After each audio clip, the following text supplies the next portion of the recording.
સંત નો હોત સંસારમાં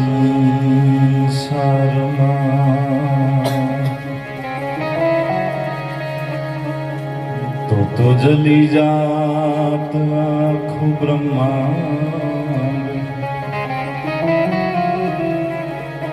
જ્ઞાન કેરી લેર સે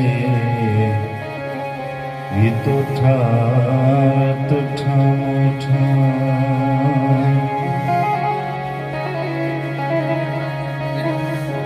तो नमो आदि अनादि तू ही छो भवानी तू ही जोग माया तू ही बागबानी ए तू ही धरणी आकाश दीपो पसारे तू ही मोह माया विशेष धारे है न जागे न सोवे न हाले न डोले युपति न सती करंती किलोले ए भुजालम विशालम भुजालम भवानी कृपालम त्रिकालम करालम दिवानी उदानम यपानम असेहीन सेहीन मातान तातान भ्राता स्नेही एवी देहान देहान रूपान रेखीन मायान कायान छाया विषगी हेन मायान कायान छाया विषगी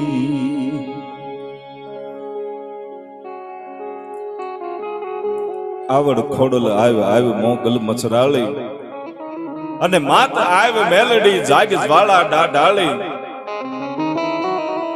ई भगवती ई जोगमाया कारण के जगदंबा ने अपनी कुलदेवी ने पहला याद करवी जोईए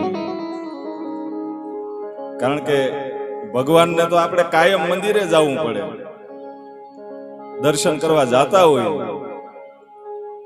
पण एने थाळी धराववा पड़े पण आपणी कुलदेवी एक ज एवी छे के वरहे एक वार निवेद आपो ने आखा वरह आपने दूध पुत्र ने दीकरा दिए ई भगवती नमूंगा दे अनादि तू ही छो भवानी तू ही जोग माया तू ही बागबानी अने तू ही धरणी आकाश दीपो पसारे अने तू ही मोह माया विषय शूल धारी न जागे न सोवे न हाले न डोले न पति न सती ई करंती किलोले हे भुजालम विशालम उजालम भवानी कृपालम त्रिकालम करालम दीवानी ई तो आपणी ऊपर कृपा ज करे यानी कफरी नजर कोई दी जगदंबानी आपणी ऊपर होय नहीं એટલે માં ચિંતા વિઘન વિનાશની અને કમલાસની શકત જગદંબા કેવી છે ચિંતા નામનું આપણી જિંદગીમાં જે ટેન્શન છે ચિંતા છે ઈ વિઘનને હરવા વાળી છે ચિંતા વિઘન વિનાશની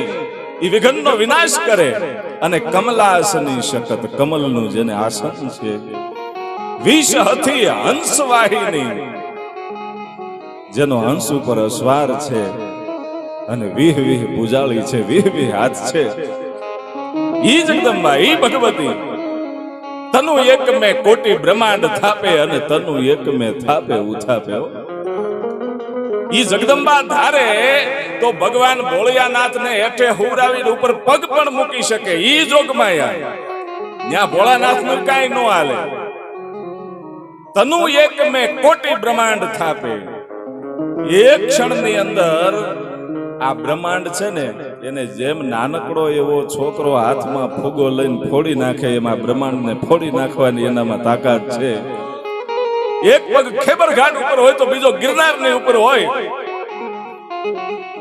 માડી તારા નવેરે નગર ને નવને ડારે अन माड़ी तारा गदर पदर जग पर भारी रे ए मजराली मांगल तू तो गांडी थई डणकी रे डूंगर गालिए रे माड़ी तारी काली रे लटू ने कालो भेलियो રે ઈ ભગવતી. પણ આપણી પાસે લાંબો સમય નથી, કારણ કે આપણે પથારી કરવામાં હવાર પાડી દઈએ તો હું ક્યારે એમ. એટલે એક નાનકડી એવી વાત, ગુરુ કોને કહેવાય? સંતની કૃપા થાય અને પછી જે લીલા લહેર થાય એની વાત કંઈક અલગ હોય. સંતની કૃપા થઈ જાય. બજરંગદાસ બાપા ઉપર બે સંતોની કૃપા. એક તો ચોમલમાં રણછોડગીરી બાપુ બજરંગદાસ બાપાની યુવાની અને સૌરાષ્ટ્રનું ભ્રમણ કરી અને પછી જ્યારે પિથલપુર ગામમાં ભગવાન રામજી મંદિરની જ્યારે સેવા કરતા હતા, પૂજા કરતા હતા, એ વખતે ચોમલથી પાલીતાણા જવા માટે રણછોડગીરી બાપુ નીકળે. નાગા સાધુ એની મસ્તીમાં જાય, એને જેને જવાબ આપવો હોય એને જ આપે, બાકી બીજાને કોઈને આપે નહીં. અને બજરંગદાસ બાપાને ખબર હતી કે જો આના આશીર્વાદ મળી જાય તો બેડો પાર થઈ જાય. જ્યારે જ્યારે રણછોડગીરી બાપુ નીકળે ચોમલથી અને ખબર પડે કે રણછોડગીરી બાપુ પાલીતાણા જવા નીકળ્યા છે, એટલે બજરંગદાસ બાપા પિથલપુરમાં આડા ફરી જાય. બાપુ કાંઈક તમારા શબ્દો આપો, કાંઈક આશીર્વાદ આપો, કાંઈક પ્રસાદી આપો. રણછોડગીરી બાપુ ધ્યાન ન દે, કારણ કે ઈ મહાપુરુષ હતા, એને ખબર હતી કે આ આગળ જાતા કોણ થવાનો છે, હું થવાનું, એને ખબર હતી બધી. પણ વર્ષો વયા ગયા અને એક વાર એવી ઘટના બની કે બજરંગદાસ બાપા આમ લાકડી પડે એમ પગમાં પડી ગયા કે બાપુ કાંઈક પ્રસાદી આપો. અને રણછોડગીરી બાપુએ કીધું કે તારી બંડી છે ને, બંડીમાંથી કાંઈક કાઢ પાત્ર, હમણાં તને પ્રસાદી આપું. અને બજરંગદાસ બાપાએ પોતાના ખીચામાં જે હતું પાત્ર એ કાઢ્યું અને રણછોડગીરી બાપુ એમાં ઉલટી કરી ગયા અને કીધું કે પી જા. બજરંગદાસ બાપાને થોડું ખોખ ચડ્યું કે આ ઉલટી કરેલું ઈ કેમ પીવું, કે તારે કેદુની પ્રસાદી જોતી છે ને પી જા. એટલે રણછોડગીરી બાપુ ભાળે નહીં એમ આમ મોઢા પાસે લઈ જાય અને પાછળ ઢોળી નાખ્યું બજરંગદાસ બાપાએ. અને તેથી રણછોડગીરી બાપુ કહેતા ગયા હતા કે તારી નામના બહુ મોટી થવાની હતી, જો આ પ્રસાદી પી ગયો હોત તો, પણ હવે પાછળથી નામના થાય. તને પ્રસાદી અડી ગઈ છે, તારા વાહામાં ઈ પ્રસાદી પડી છે, ભલે પ્રસાદી અડી છે ખાલી, પણ તને પ્રસાદી અડી એટલે તારી નામના થાય, એમાં બીજું કાંઈ આવે નહીં. ઈ પણ પાછળ પ્રસાદી ધોળે એટલે પાછળથી નામના થશે. ઈ ઘટના પૂરી થઈ ગઈ.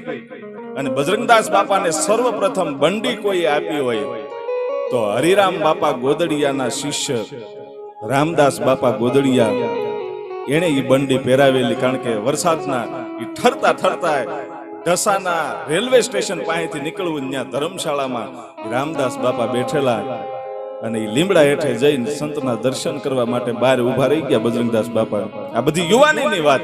બજરંગદાસ બાપાની ઉભા રહી ગયા અને કોઈ સેવકોએ રામદાસ બાપાને કીધું કોઈ બાવો આવ્યો છે, લાંબી દાઢી છે, બંડી પહેરી, બંડી નહોતી એ વખતે, ખાલી પોતડી પહેરતા, અને કીધું કે અહીંયા કોઈ આવ્યું છે ને તમારા દર્શન કરવા માંગે છે ને ટાઢનો ઠરે છે, વરસાદ એટલો પડ્યો, એટલે કીધું કે એને અંદર લઈ આવો, અંદર લઈ આવો. અને બજરંગદાસ બાપાને જ્યારે અંદર લાવવામાં આવ્યા ત્યારે પોતાની જે બંડી હતી ઈ એને પહેરાવી દીધી કે હાલે આ બંડી, એમાં બટન નહોતા અને ઈ બંડી હજી બગદાણામાં છે. એને હાંચવી રાખીને ઈ બજરંગદાસ બાપા ઈ રામદાસ બાપાને માં કહેતા કે તમે તો મારી માં છો. ન્યા સુધીની વાત તો અલગ, પણ બધે ફરતા ફરતા પછી છેલ્લે બગદાણામાં આશ્રમ બનાવ્યા પછી એક હરદ્વારગીરી બાપુ ઈ બગદાણામાં રહેતા હતા.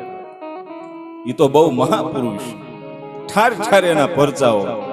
ઈ હરદ્વારગીરી બાપુ અને ઈ જ્યારે બગદાણામાં રહેતા હતા ને એના શિષ્ય જ્વાલાગીરી, અને એને પંચધૂણી જ્યારે એની તપસ્યા કરી જ્વાલાગીરી, પંચધૂણીની તપસ્યા એવી કે વચ્ચે બેહવાનું, ચૈત્ર વૈશાખનો ઈ તડક્યો હોય અને ફરતી 5 કુંડી હોય અને એમાં 21 છાણા હોય અને એની ધૂણી પ્રગટી હોય અને એની વચ્ચે બેહવાનું ઈ તાપમાં. અને ઈ બધી જે 5 ધૂણી હોય ને એમાં દરરોજ 21 છાણા વધતા જાય. આજ 21 હોય તો કાલે બીજા 21 ભળે ને પમદી ત્રીજા 21 ભળે. એવી રીતે 21 દિવસનું આ અનુષ્ઠાન અને બગદાણાનું માણસ છે એ જ્વાલાગીરીના દર્શન કરવા માટે જવા મળ્યું કે આવી તપસ્યા કરે આવો ઓલિયો, અને એનો ગુરુ હરદ્વારગીરી બાપુ, અને એના દર્શન કરવા જવા માંડ્યા. એટલે બજરંગદાસ બાપાના સેવકોને થોડું ખોટું લાગ્યું કે બધા ન્યા જાય છે કે આપણા આશ્રમે આવશે કોણ એમ. એટલે ન્યા જઈને જ્વાલાગીરીના પગ ભાંગી નાખ્યા. હરદ્વારગીરી બાપુ ગામડે ગામડે છાણા ઉઘરાવવા માટે ગયેલા આ તપસ્યા માટે, અને ઘટના એવી બની અહીંયા પગ ભાંગી નાખ્યા ને પાછા વળતા હતા ને આમથી હરદ્વારગીરી બાપુને આવવું એટલે સેવકો ભાગી ગયા કે હરદ્વારગીરી બાપુમાં એવી તાકાત છે કે અહીંયા ઉભા ઉભા ભસ્મ કરી નાખે. એને ખબર હતી, પણ આ તો એનો શિષ્ય હતો, એના પગ ભાંગ્યા એટલે નીકળી તો ગયા. બજરંગદાસ બાપાને આ બધી ઘટનાની કઈ ખબર જ નહોતી, કોઈ વસ્તુની ખબર નહીં, અને સેવકોએ કીધું નહીં કે અમે ટાટિયા ભાંગીને આવ્યા હે. અને હરદ્વારગીરી બાપુએ જોયું કે આ બધું કોણે કર્યું, કે આ તો બજરંગદાસે મોકલ્યા હતા સેવકોને.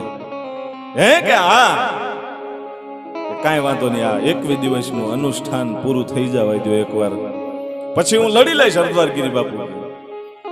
અને એ અનુષ્ઠાન પૂરું થયું એ વખતે પગ ભાંગી ગયેલા હતા એ બધા હારા થઈ ગયા, અને એની તપસ્યાથી બહાર આવ્યા જ્વાલાગીરી.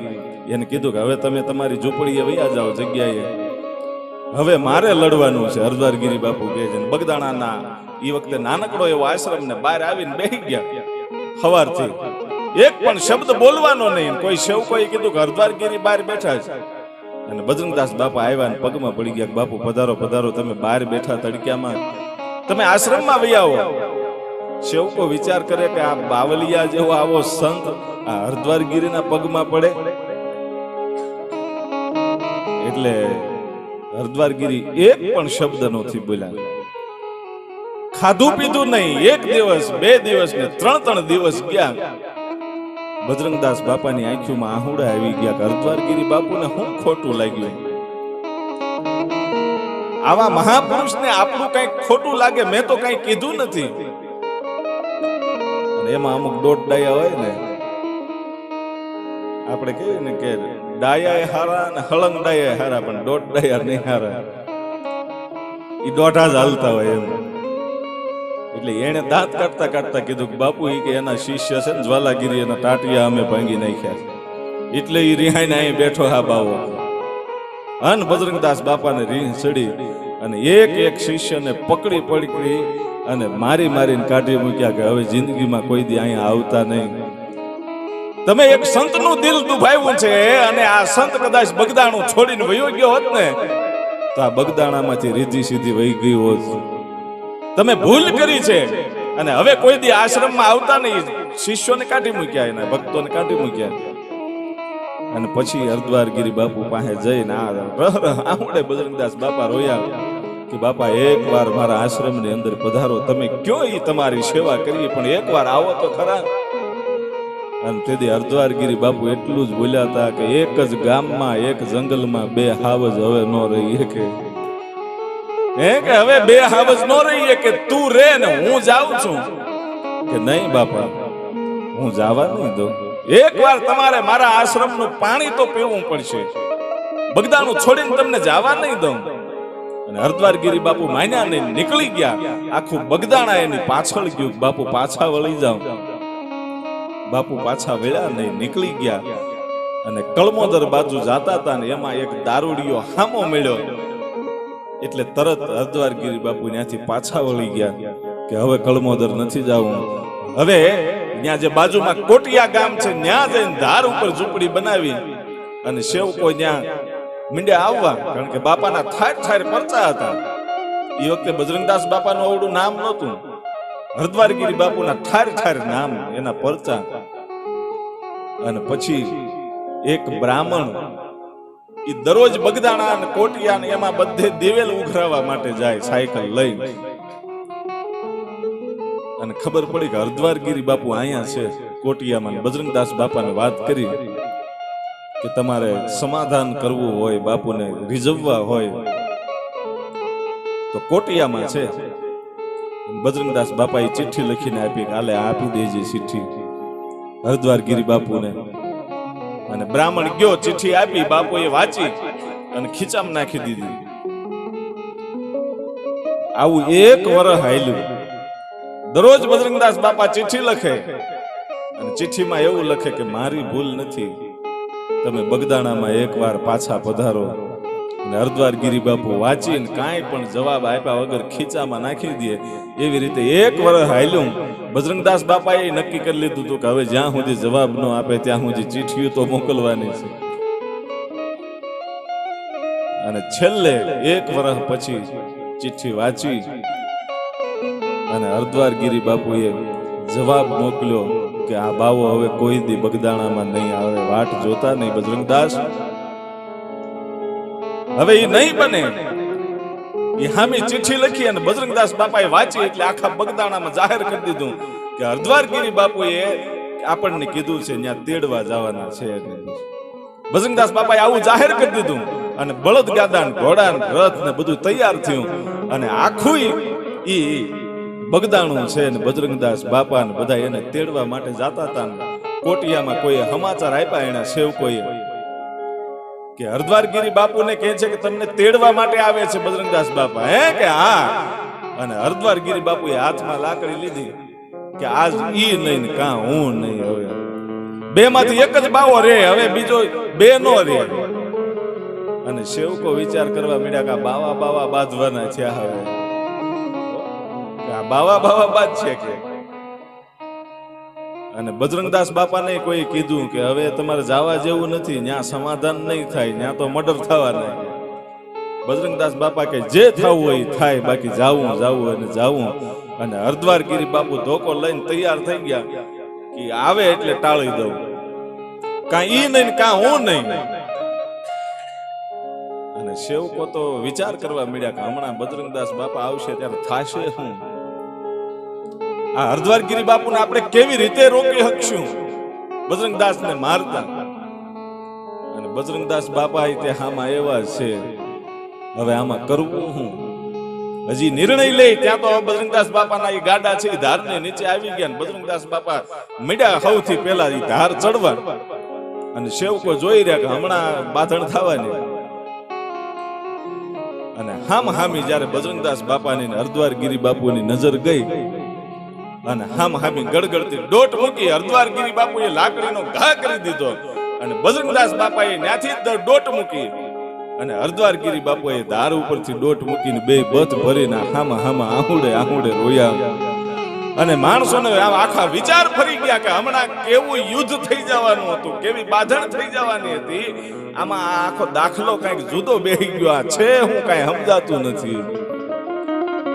અને બજરંગદાસ બાપા બહુ રોયા, બાપુ એકવાર પધારો બસ.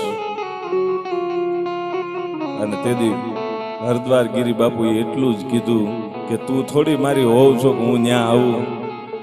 હે કે તું કઈ મારી હોવ છો તો હું ન્યા આવું? કે બાપુ કહેતા હોય તમારી હોવ બની જવા માટે તૈયાર છું, પણ એકવાર આવો કે તો હું જાન લઈને આવું, તારે મારી હારે પરણવું પડે. હરદ્વાર ગિરી બાપુ કે. અને બજરંગદાસ બાપાએ કીધું કે કાંઈ વાંધો નહીં, તમે કયો એમ, પણ એકવાર બગદાણા આવો.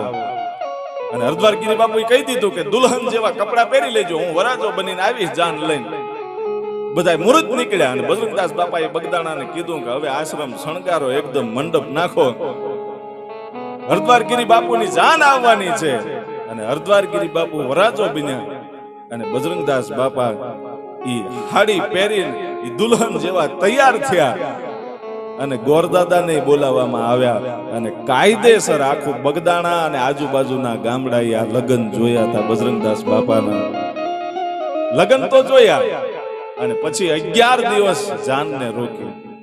બજરંગદાસ બાપાએ બધાને કહી દીધું, આજુબાજુના 7-8 ગામડા, કે કોઈને તમારે ઘરે રસોડામાં ચૂલો હળગાવવાનો નથી.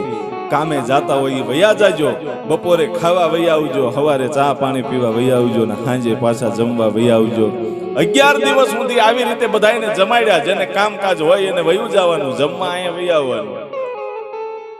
અને 11મા દિવસે હરદ્વાર ગિરી બાપુએ કીધું કે હું કઈ ઘર જમાઈ રહેવા નથી આવ્યો.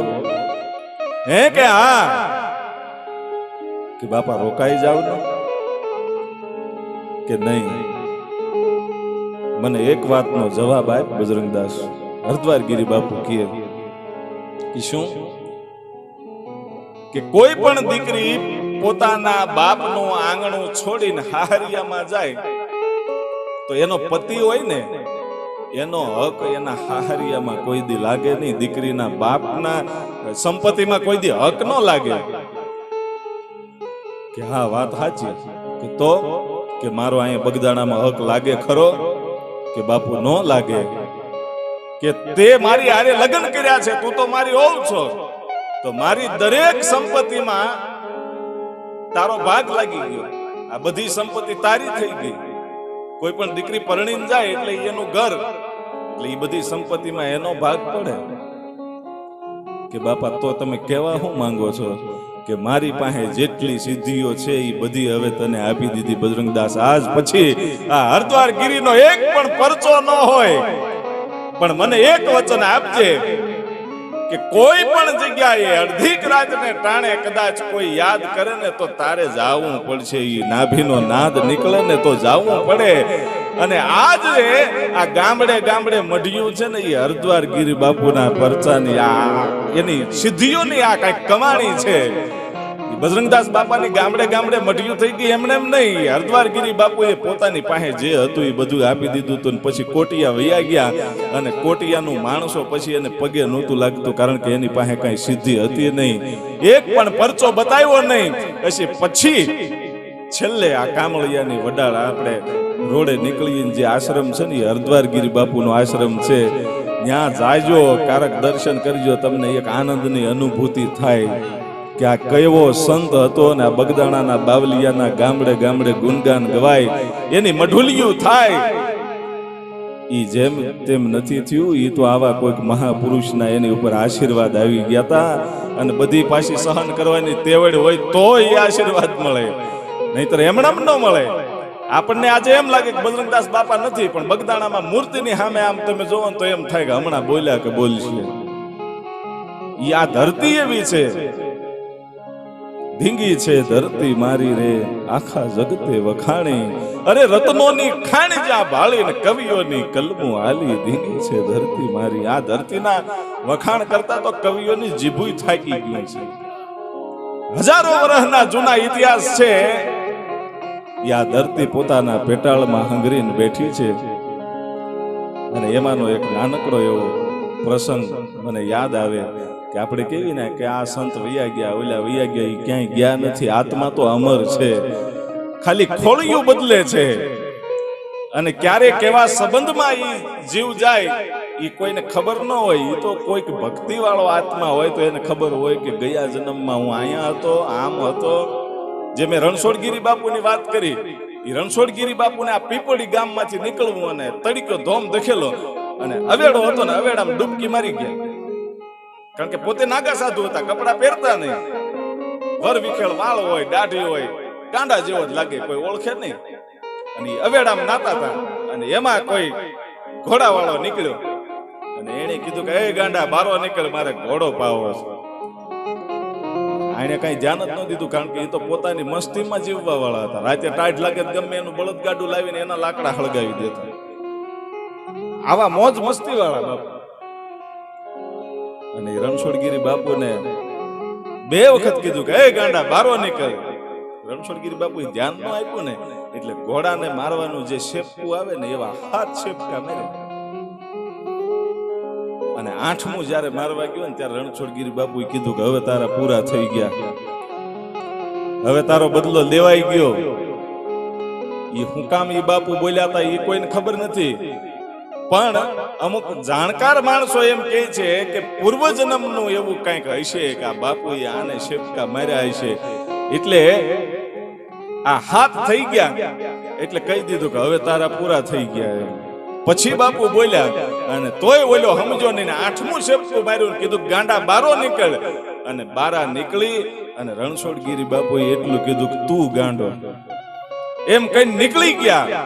ઈ જ વખતે ઈ માણા ઘોડેથી હેઠો ઉતરી કપડા કાઢીને ગાંડો થઈ ગયો, આજીવન ગાંડો રહ્યો હતો.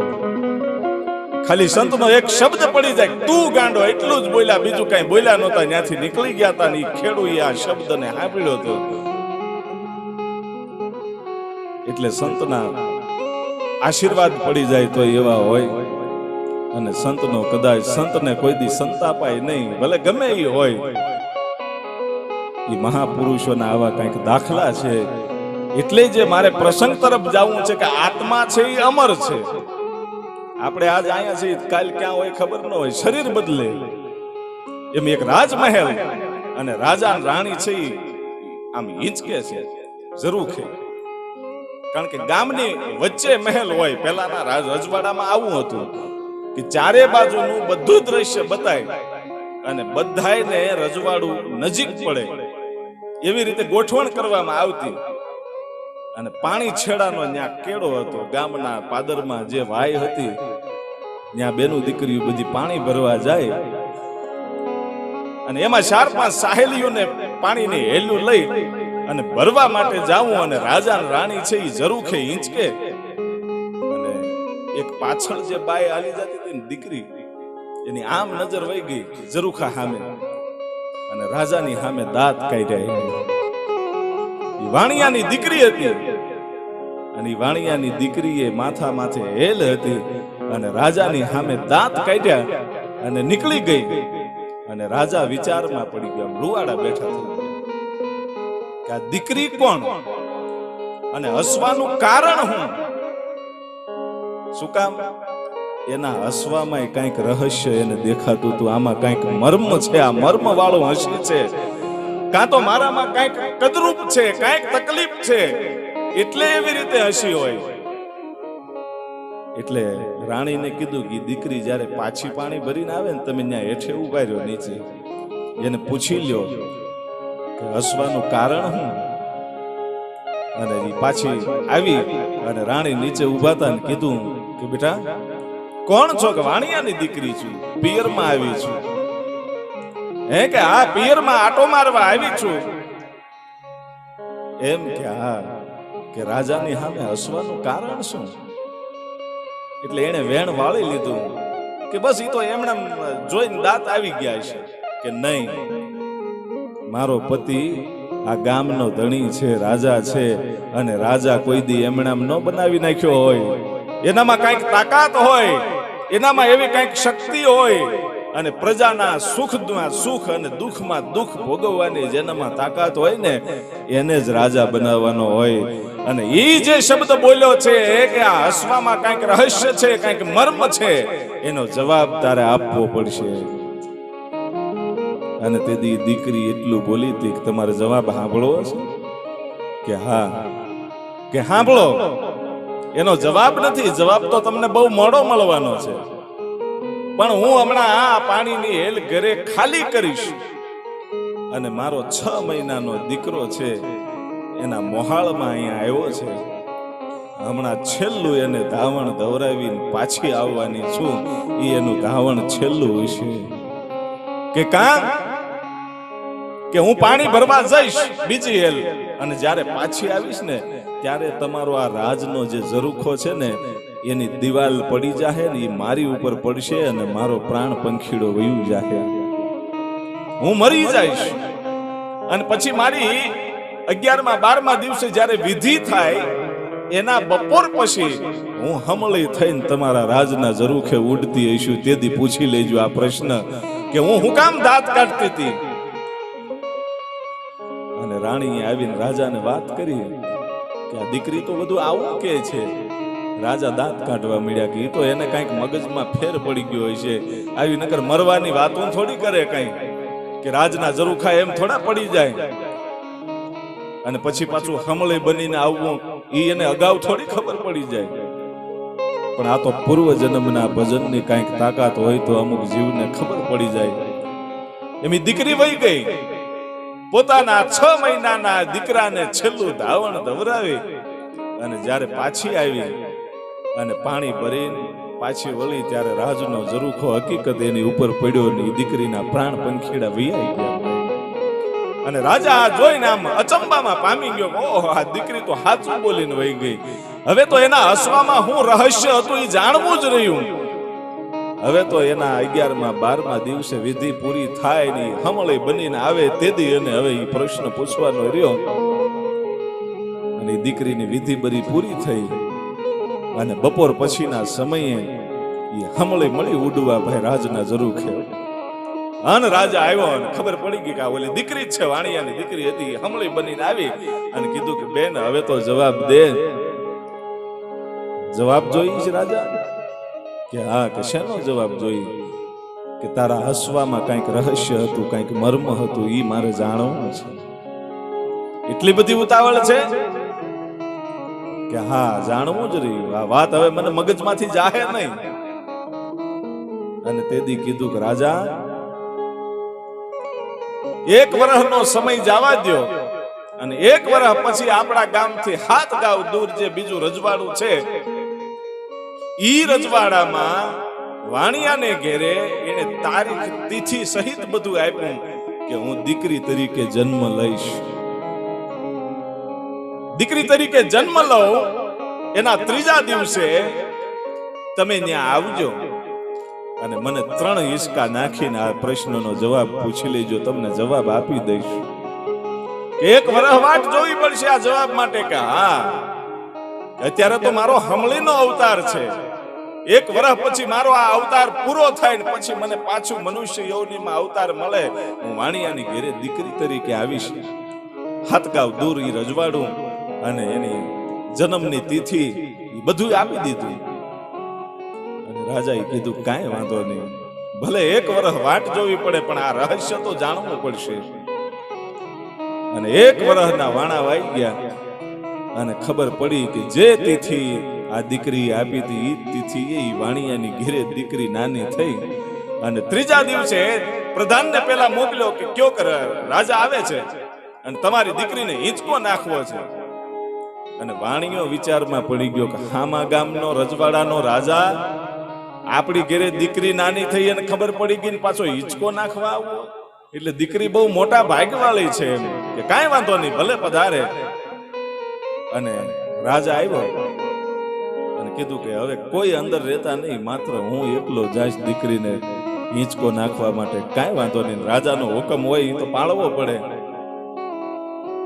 અને જ્ઞાન 3 હિંચકા નાખીને પછી દીકરીને હામું જોઈને કીધું કે બેટા હવે તો કે તું મારી સામે હું કામ દાંત કાઢ્યા હતા, એ રહસ્ય શું છે, એ મર્મ શું છે? ત્યારે દીકરીએ કીધું કે હવે તમને છેલ્લો વાયદો આપું છું. કે હજી વાયદો? કે હા. કે કેટલા સમયનો? કે 18 વર્ષનો. હે? કે 18 વર્ષનો? કે 18 વર્ષ?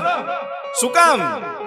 કે જે દિવસે હું 18 વર્ષની થાવ અને મારી જાન આવે અને 4 ફેરા ફરી લઉં અને 4 ફેરા પૂરા થાય અને મારી વિદાય વખતે તમે આવીને પ્રશ્ન પૂછી લેજો, એનો તમને જવાબ આપી દઈશ. આ છેલ્લો વાયદો છે, પછી તમને વધારે વાટ નહીં જોવરાવું. રાજાએ નક્કી કર્યું કે આ તો કોઈ પૂર્વ જન્મનો ભક્તિ વાળો આત્મા છે, આને બધી ખબર હોય. હવે 18 વર્ષ વાટ જોવી જ પડશે. અને 18 વર્ષના વાણા વાઈ ગયા. રાજાને મગજમાંથી વાત જાતી નથી કે આ દીકરીએ દાંત શું કામ કાઢ્યા, એ દાંત કાઢવામાં મર્મ શું હતું. અને 18 વર્ષ થયા ને દીકરીની લગ્ન જ્યારે આવ્યા ત્યારે દીકરીના બાપે આ રાજાને કંકોત્રી મોકલી. શું કામ? દીકરીને હિંચકો નાખવા ગયો હતો ને એટલે સંબંધ બંધાઈ ગયો કે આપણે એ રાજાને કંકોત્રી આપવી પડે. અને જે જગ્યાએથી જાન આવવાની હતી એ રાજાના ગામમાંથી જ જાન જવાની હતી, વાણિયાના દીકરાની. એટલે એની પણ કંકોત્રી આવી. અને રાજાને ખબર પડી ગઈ કે હવે 18 વર્ષ થઈ ગયા છે અને દીકરીએ છેલ્લો વાયદો આપ્યો તો હવે આ મર્મ મને જાણવા મળશે. અને રાજા ગયો ભાઈ. લગ્ન થઈ ગયા, 4 ફેરા પૂરા થયા, વિદાય આવી. ઈ વખતે દીકરી પાસે જઈને ઉભો રહ્યો રાજા કે બેટા હવે તો 18 વર્ષ બીજા વાટ જોવાઈ ગયા. હવે આ વાત મને કહી દે, હવે તું વાયદો નહીં આપતી.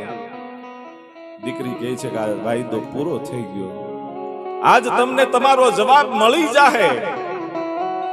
પણ તમે જાનમાં આવ્યા કે માંડવે એ તો વાત કરો. કે હું જાનમાં નથી આવ્યો ને માંડવે નથી આવ્યો, આ રહસ્ય જાણવા આવ્યો છું, મને જણાવી દે. અને દીકરી કહે છે કે પેલા તમે જાવ તો ખરા, તમારા ગામમાંથી જાન આવી છે, ઈ 3-4 ભાઈઓ છે, એમાંથી કોનો દીકરો છે ઈ તો જાણો પેલા, પછી તમને જવાબ દઉં.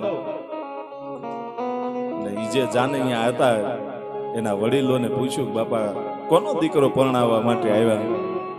કે આ દીકરો નથી, આ તો અમે અમારો ભાણિયો પરણાવવા આવ્યા છે. કે આ તો અમારો ભાણિયો પરણાવવા આવ્યા. કે કેમ? કે તમને યાદ હોય તો અમારી એક દીકરી પિયરમાં આટો મારવા આવી હતી, અને ઈ દીકરી પાણી ભરવા નીકળી અને એનો 6 મહિનાનો દીકરો હતો, અને ઈ જ દીકરી તમારા રાજમહેલેથી નીકળીને એની ઉપર ઝરૂખાની દિવાલ પડીને ઈ દીકરી મરી ગઈ હતી. ખબર છે કે હા? રાજા વિચારમાં પડી ગયો કે આ ઈ દીકરીની વાહે જ હું અહીંયા આવ્યો છું, મરી ગઈ એની વાહે તો આવ્યો, આ વાત અહીંયા કેમ આવી? એમ કે આ ઈ વાત તો બધી બરાબર છે, પણ તમે દીકરો કોનો પરણાવવા આવ્યા ઈ કયો? કે જે બાઈ મરી ગઈ ને તમારા રાજના ઝરૂખાની નીચે, એનો જે 6 મહિનાનો દીકરો હતો ને એને અમે પરણાવવા આવ્યા છીએ. કે હા, કે આ તો એની માં છે જેની હારે આ પરણવા આવ્યો, આ તો માં દીકરો થાય. અને જટ ગયો ભાઈ ગાયે ઘા ઓલી દીકરી પાસે, કે તમે તો માં દીકરો છો. કે હા, કે મળી ગયો ને જવાબ. કે શેનો?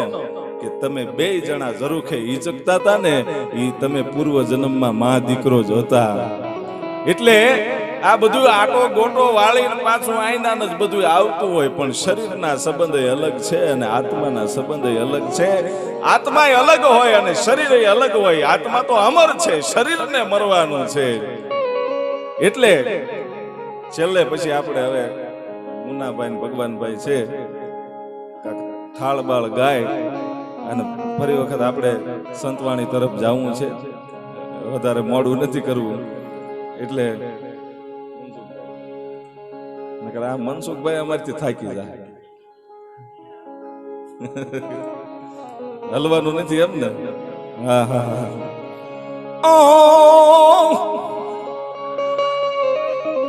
વિધાણા વિધાય વન વિજ્ઞાના વનમાં ફરે, તારું જંતર વગાડ. હા હા હા, મારો જીવતા આત્મો ઠરે.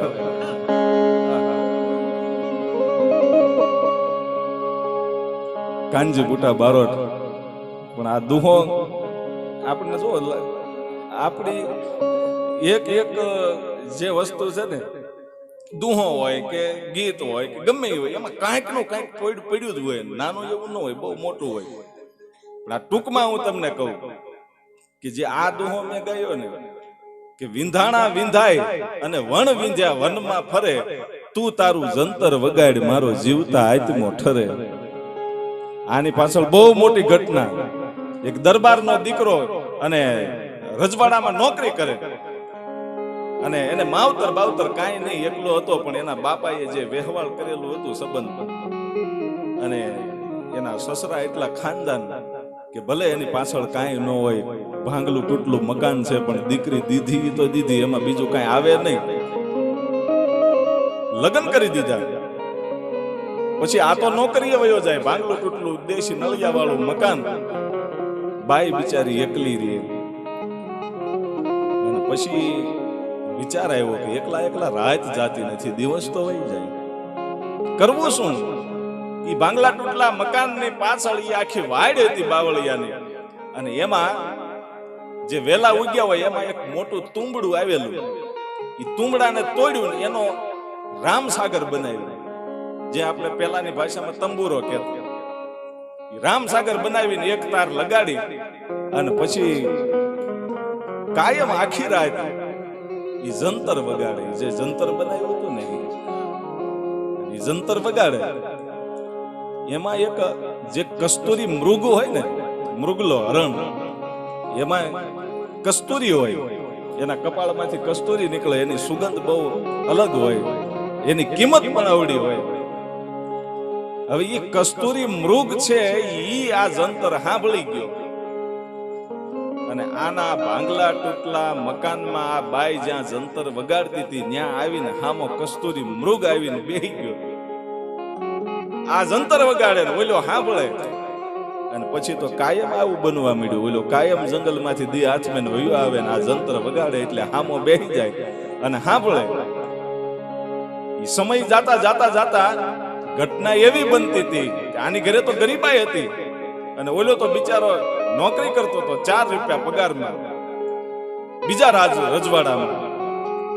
પણ જે કસ્તુરી મૃગ હતો એ કાયમ પોતાની નાભીમાંથી એક કસ્તુરીની ગોટી કાઢતો જાય અને કસ્તુરીની કિંમત એવડી આ દરરોજ વેચી આવે. એમ કરતા કરતા બાજુમાં બીજો મોટો મહેલ બનાવી નાખ્યો પણ જૂનું મકાન ન મૂક્યું કે આ તો મારો આહાર છે. અહીંયા તો આ મારો એક ભાઈ માની લીધો જે મૃગ આવતો હતો એને કે આ તો મારો ભાઈ છે. અને કાયમને માટે એ ઘટના બને. અને એમાં જે માણસ જ્યાં નોકરી કરતો હતો એનો પતિ અને એનો મિત્ર એની હારે નોકરી કરતો હતો એ રજા ઉપર આવેલો અને એને જોયું કે આવડો મોટો મહેલ બની ગયો, 4 રૂપિયા પગારમાં બને નહીં, કાંઈક અહીંયા ખોટું થાય છે. એટલે એને વાત કરી દીધી ત્યાં કે તારે આવડો મોટો મહેલ થઈ ગયો, 4 રૂપિયા પગારમાં થાય. ઓલાને તો ખબર નહોતી કે ત્યાં મહેલ થઈ ગયો એમ. હે કે હા. અને ગામ લોકો એવી વાતો કરે છે કે તારે ઘેરે કોઈ આવે છે પણ દેખાતું નથી કોઈ નહીં, ક્યારે આવે છે ક્યારે વહી જાય છે. અને ઓલાને એવી શંકા ગઈ કે ઓહો એ બંગલા થઈ ગયા હોય, રજવાડા થઈ ગયા હોય તો એ શું કામનું. પણ થાય છે શું, કોણ આવે છે એ જાણવું પડશે હવે. અને આવ્યો ભાઈ પરાયણે રાજમાંથી રજા લઈ અને આવ્યો, નક્કી કર્યું કે રાતે કોણ આવે છે એ હંતાઈને જોવું છે. અને જે પોતાનું મકાન હતું દેશી નળિયા વાળું બાજુમાં આની જેમ લીમડો, અને લીમડા ઉપર કોઈને ખબર ન પડે એમ ચડી ગયો અને મોભારાનું નળિયું એક કાઢી નાખ્યું કે ત્યાંથી દેખાય સીધું. અને આ બાઈ બેઠી ભાઈ બરાબર દિવસ આથમો હાંજ પડી અને વાળું પાણી કરી અને એને જંતર વગાડવાનું શરૂ કર્યું. અને મૃગ ક્યારે આવીને હામો બેહી ગયો એ આને લીમડા ઉપર બેઠો તો તોય ખબર ન રહી, ખાલી ઓછાયો જોયું અને એવું લાગ્યું કે કોઈ માણસ બેઠું છે, આની સામે કોઈ બેઠું છે ને આ જંતર વગાડે છે. એટલે નક્કી કર્યું કે એને હવે જીવતો રહેવા ન દેવાય, ભલે ગમે એ હોય. એટલે લીમડા ઉપર બેઠા બેઠા પોતાની પાસે જે તીરખામઠું હતું એ છોડ્યું અને એ મોભારાની હોપટ જ્યાં ઓછાયો દેખાતો હતો એ નિશાન લઈ અને આ મૃગને વીંધી નાખ્યો ભાઈ. અને ચીહ ફાટી ગઈ મૃગની અને પડ્યો હેઠો. ત્યાં તો આને ખબર પડી ગઈ કે આ તો કોઈ જાનવરનો અવાજ, કોઈ માણસ નથી. અને પછી તો ગડગડતી દોટ મૂકી અને જ્યારે પોતાના દરવાજે જાય છે ત્યારે દ્રશ્ય શું જોવા મળ્યું? મૃગના પેટમાં તીર છે, મૃગ મરવું થઈ રહ્યો. અને ઓલી બાઈ એમ કહે છે કે ભાઈ તારા પ્રાણને ત્યજતો નહીં હો, તું તારો પ્રાણ ન છોડતો, તું તો મારો જીવ છો, તારો જીવ વયો જાય તો મારો જીવ વયો જાય. તને તારી આવી દશા કોણે કરી?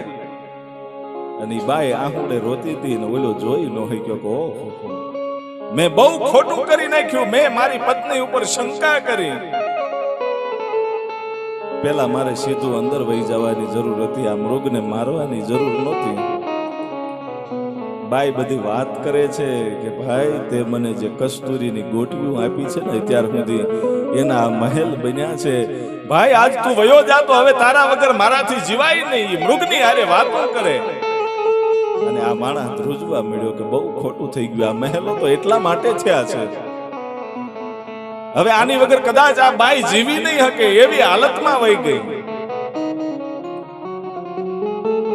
અને નક્કી કર્યું કે હવે કરવું તો કરવું શું, કે એકવાર આ મૃગનો પ્રાણ વયો જાય પછી આ બાઈ કદાચ થોડીક ભાનમાં આવે ને તો એની પાસે જાઓ. અત્યારે ન જવાય, કદાચ શ્રાપ આપી દે તો બીક મળી લાગવાય. અને પછી ઓલી બાઈ કહે છે કે ભાઈ હવે તું તારા આત્માને સદગતિ આપી દે ને તો પછી મારા આત્માને સદગતિ થઈ જાય, હવે મારે જીવિત કરવું હું. અને તેદી મૃગ કહે છે કે બેન આવી હાલત કોણે કરી, હું કામ થઈ, ઈ બધું પૂછવાનો સમય નથી. હવે તું તારું જંતર વગાડવા માંડ. હે કે આ જંતર વગાડવા માંડી, જંતરના સુરે તો હું વિંધાણો છું. આ તીર કામઠા તો આજ વાગ્યા, પણ હું તારા સૂરમાં વિંધાઈ ગયો છું. અને જે નથી વિંધાણા ને એ તો વનમાં ફરે છે. વિંધાણા વિંધાય, તારા સૂરમાં જે વિંધાણા છે એ હું છું. વિંધાણા હોય ને એને આવી રીતે વિંધાવવું પડે, બાકી વણ વિંધ્યા તો એ હજી વનમાં ફરે. પણ હવે તું તારું જંતર વગાડે, અને એ તારા જંતર સાંભળતા સાંભળતા મારો આત્મો જાય ને તો મારા આત્માને સદગતિ થાય. અને તેથી બાઈ છે એ જંતર મટી વગાડવા હાથમાંથી લોહી વયા ગયા ત્યાં સુધી જંતર વગાડ્યું. અને અહીંયા એ મૃગનો પ્રાણ ગયો અને ઓલી બાજુ એ બાઈ ઢળી પડી, બે એક હારે વયા ગયા હતા. એમ આ આપણા નાના નાના દુહામાં ઘણું બધું લખ્યું હોય છે. એટલે ફરી વખત આપણે આપણા સંતવાણી તરફ, ભજન તરફ જવું છે. એટલે ભગવાનભાઈને મુનાભાઈને જે મોજ હોય એ આપણને ઘડીક આનંદ કરાવે.